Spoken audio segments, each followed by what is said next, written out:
Well, good evening. I'm Alan Jackson, and welcome to Nashville.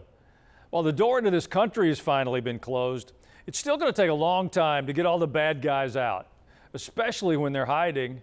That said, there's been incredible progress in less than a month. On the plus side, Tom Homan, Kristi Noem, and Pete Hegseth, they are fully engaged in rounding up the most dangerous illegals. Word is out globally that you're not welcome here unless you do it the right way, the legal way. Mexico, Canada, Venezuela, China, others, they've been told, fix things on your end or else. Republicans from coast to coast and even a few Democrats are supporting the mission to make our country safe again. But there are still clearly some big problems as well. Despite Trump's executive order, FEMA money is still being spent on fancy New York hotels for migrants, while the people who lost their homes in the floods and fires are missing homes, water, beds, and electricity. The media is producing stories sympathizing with the plight of the illegals, tapping into the emotion to score points against the Trump White House. Stories on small businesses suffering because migrants won't shop in public for fear of being caught, instead of news of the stolen property that happens with no repercussions. There's nearly 300,000 unaccompanied migrant children that have still not been found by the authorities. The problems didn't happen overnight, and it's obviously going to take years to fix the mess that Biden and Harris left. But to get a sense of the scope of the work ahead, I want to welcome the director of the Heritage Foundation's Border and Immigration Area, Laura Reese. Welcome to our show. Thank you, Alan, for having me on. Well, let me start by asking, can this massive problem be fixed in a way that will make the public feel safe again, especially in our large cities? Yes, Tom Homan is the right person to be border czar to oversee this. And right out of the gate, ICE and other law enforcement agencies have been busy identifying and arresting and rounding up and removing illegal aliens, particularly criminal aliens. And so Americans have confidence and continue to support mass deportations. President Trump campaigned on this repeatedly. Americans expressed support for it leading up to the election, and they continue to support it as it is being carried out. In addition to the roundup and the arrest, should the president finish building the wall? That is an important part of it, and he is good at listening to people on the ground, and in this instance, it is listening to the Border Patrol. And the Border Patrol always asks for three things: personnel, technology, and infrastructure. And so for his first term, it was Border Patrol who told him where they needed a wall system, not just the wall itself, but access roads, sensors, lights, technology.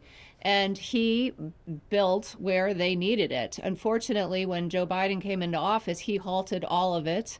And so it is important to resume construction and complete what the border agents need. Well, with so many of our jails full, the new Homeland Security Secretary explained why Gitmo is now being used to house some of them.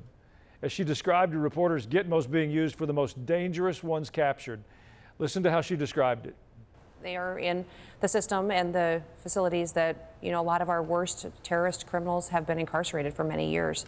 These individuals are the worst of the worst that we pulled off of our streets. Who are they? Murderers, rapists. So when I was there, I was able to watch one of the flights landing and them unload about 15 different of these criminals. Those were mainly child pedophiles, those that were out there trafficking children, trafficking drugs, and were pulled off of our streets and put at this facility. And do you think using Gitmo is a good place to keep them, at least until their home countries will take them back?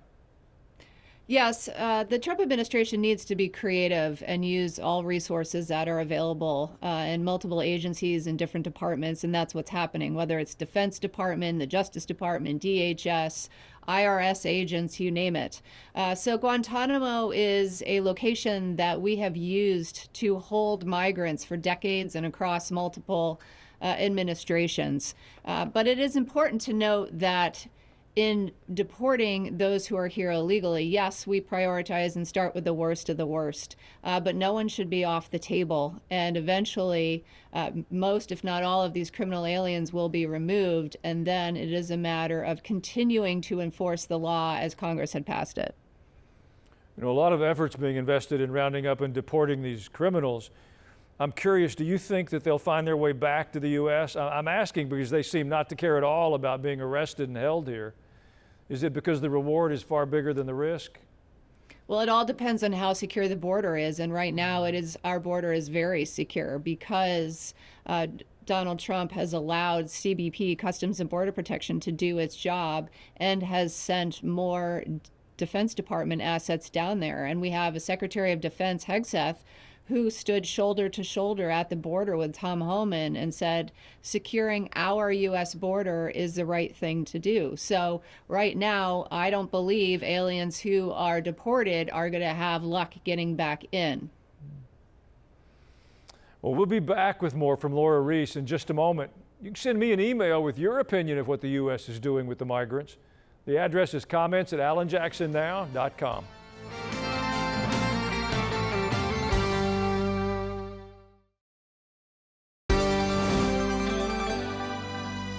We're back now with the Director of Border Security and Immigration at the Heritage Foundation, Laura Reese. My next question is about the sex trafficking involving women and children of all ages and the drug trafficking. Here in Nashville, 8 illegal immigrants were just arrested for human trafficking, 2 of them connected to a Venezuelan gang. It's hard to imagine these types of crimes happening in the cities where we live, but they are. Thankfully, we've got the border czar, Tom Homan, fighting against things like this. Listen to what he said. When we secure the border, less people die from fentanyl, less women and children sex trafficked, less people on terrorist watch lists cross that border. This is a national security issue. President Trump can shut it down. Now, one of the problems, it seems, is that a large part of the country argues that there would be no sex and drug traffic if the American public was not buying it. How do you respond to that? Well, when you open your border and have millions of people come into the country illegally, then there's going to be a lot of bad actors among them. And so the excuse that, well, it's because Americans are addicted to drugs or have sex addictions is a complete, tired, old statement when they don't know who is consuming this. But we got to deal with prevention before we can deal, if we're ever going to solve this. And shutting the border down goes a long way to preventing future illegal aliens and future sex trafficking and future slave labor situations for women and children. We had 550,000 unaccompanied children cross the border in Biden's 4 years, a horrible record. The Department of Health and Human Services has lost track of most of them. The New York Times found several of them working in factories in the middle of the night in child labor violation situations. And we know that some are going to end up and have ended up in sex trafficking. So it's very important to go into work sites and find these children and look for them elsewhere as well. Well, our China expert, Gordon Chang, made it very clear that China has sent teams of young males here, men who could have been Chinese troops if they'd stayed home.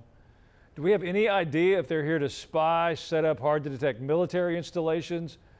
Just exactly what are they here for, do we know? Well, we have to assume that the increase in Chinese nationals who came into the U.S. during the Biden administration was shocking. If you look at the numbers just between the ports of entry, it was low double digits before the Biden administration.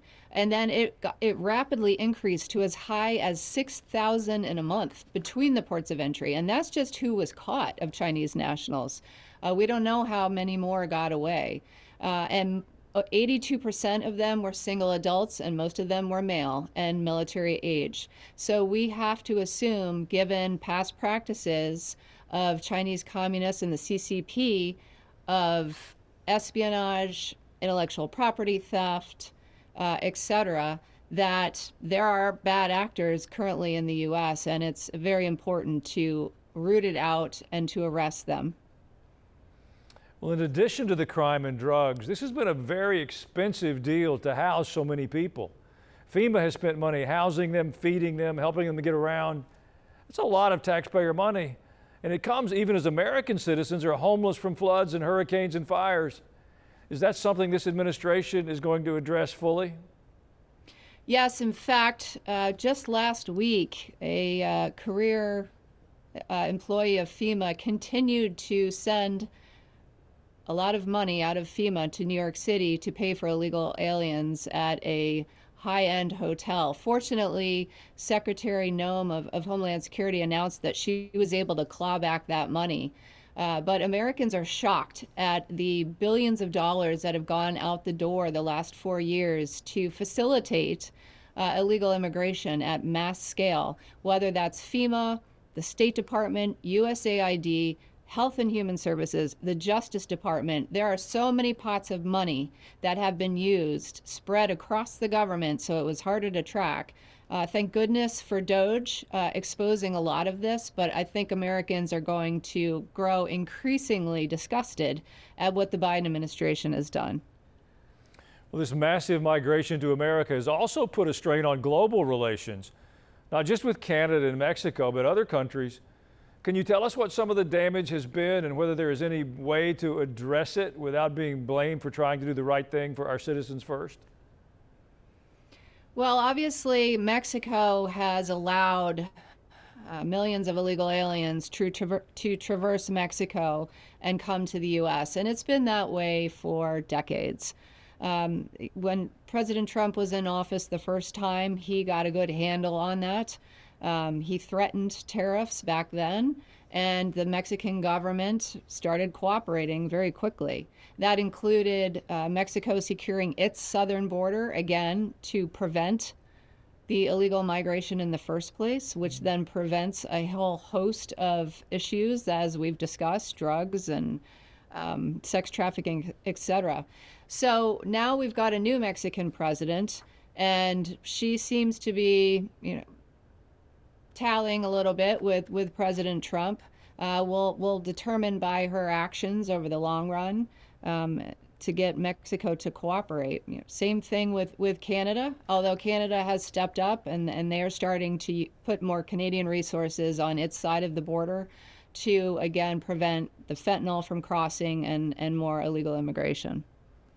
Well, Laura, I think we all want our borders and our nation to be secure. Do you have any final thoughts or ideas that we may have missed?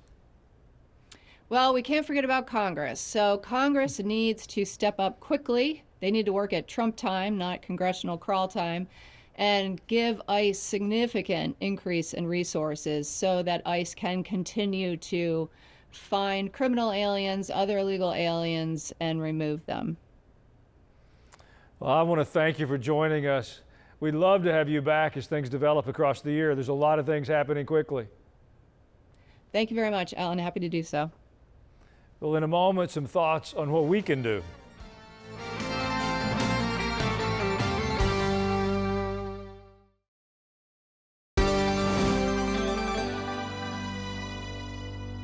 I keep a running list in my head of what I call the theater of the absurd. And there are new releases every day if you're watching. Oftentimes they're released with some very impressive credentials and frequently with some very notable people signing off on them, endorsing them. Well, during our last administration, we were told that open borders are an expression of compassion, followed very closely by the statement, our border is secure. Well, the truth is an open border is dangerous to all citizens. Securing the border is a first responsibility of government. And a failure to do so is a complete capitulation of responsibility of those who have leadership over us.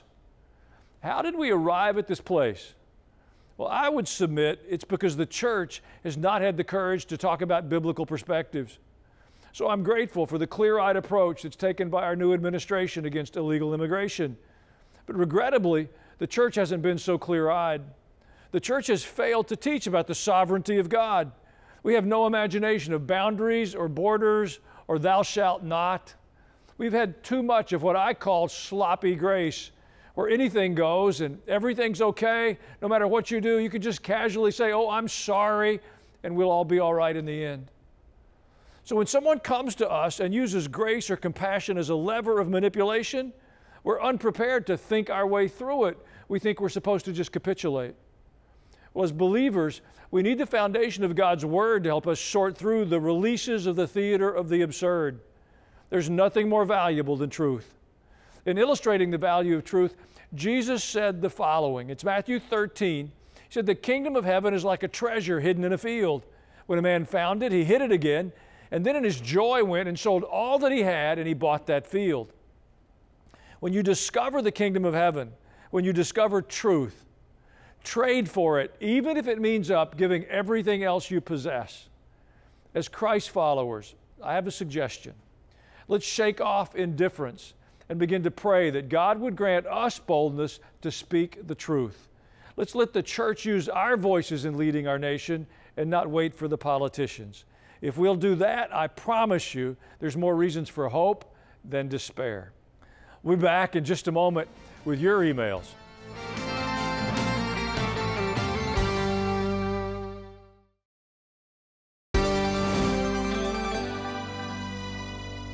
Thank you for taking the time to send your emails, your thoughts and perspectives that make a big difference. I've often said that church is about people. Well, I've come to understand that television is just as much about people, and your opinions, they matter to us. Lorraine Walker emailed, "A relative just told me that President Trump stopped all cancer research. Please tell me this is not true. I'm a senior citizen, 74 years old, who is battling cancer for the third time and praying for healing. Please let me know. I watch your show on TBN all the time." Well, Lorraine, that's not true. There's a lot of things being said that are only moderately related to the truth. In fact, I'm a bit amazed day after day at the brazenness with which people will tell lies when they look into a camera. I think Reagan's advice is important right now. You want to trust, but verify. Kathy from Arizona wrote, "Middle America definitely gave a victory. We must all know that the 2026 election is equally or even more important. We can't stop now speaking boldly for Jesus." Another question I've had is, has the Rainbow Crowd ever explained why so many of them wear masks when events are being filmed? Thanks for your daily program. I don't know about the masks, Kathy, but I do know that it would be an enormous mistake for us to sit on our good intentions and imagine that the people that were elected recently are going to Washington to fix all of our problems. The solution is in the hearts of those of us who live on Main Street in America. We've got to be willing to bring the truth to our kitchen table, our holiday table, into our friends' networks. If we'll do that, the people we elect will reflect our values more accurately. If we change, the political class will change. Carolyn Kay remarked, "So glad to hear discussions on voter IDs. It's so necessary. One has to have an ID to obtain a driver's license or to visit liquor stores or to obtain your Social Security benefits or to make income tax payments. Voter ID is the only way to protect our votes and to make it a legal choice." Carolyn, I think you're on to something. It's that old-fashioned idea of accountability. I think we all understand when there's no accountability in an election and you can vote as frequently as you would like, whether you're a citizen or not, that's not going to lead to good outcomes. It's time for common sense to be reintroduced into the public square and to stop the manipulation. Dick and Dot Lefevre emailed, "After hearing you talk about how our country has gotten into the mess it is because of the silence of the church, we wholeheartedly agree, and my wife and I both appreciate your boldness. Hopefully some other pastors who have been part of this silence will see that it's truly our responsibility to step up and stand for the truth of Jesus Christ. Keep up the good work." Well, I appreciate your kind words, but I assure you I'm not alone. I'm one of many voices across our nation that are standing and telling the truth. I think even our awareness of that is growing. Some of those traditional media platforms are losing market share day over day, and there's new platforms emerging where you can hear the truth from a variety of perspectives. It's an important time, and if each of us will use our influence and the platforms we have, they may seem small to you, but they're not small to the people who care about your opinion. If each of us will have that boldness and courage to use our voices and our faith, we'll change a nation. And finally, Patty wrote, "Watching faithfully on YouTube, I also watch online World Outreach Church 3 times a week and Alan Jackson Ministries. We love the Bible app. A senior from South Florida, feeling blessed." Well, Patty, thank you for your kind words and the endorsement. Just a reminder to all of you, if you don't catch the program during its live broadcast, you can go to YouTube. The programs are posted each evening, so you can keep up, and if you miss one, you can go there and see it. The address is on the screen. If you go, be sure to subscribe and like what you see. It'll help us. Your willingness to make those small investments help us stay on the air and grow the audience who are watching the program. That helps all of us. Well, if you've got a thought about what we're doing, make sure to send your emails to comments@alanjacksonnow.com. And from all of us here in Nashville, thank you for joining us tonight, and have a wonderful evening.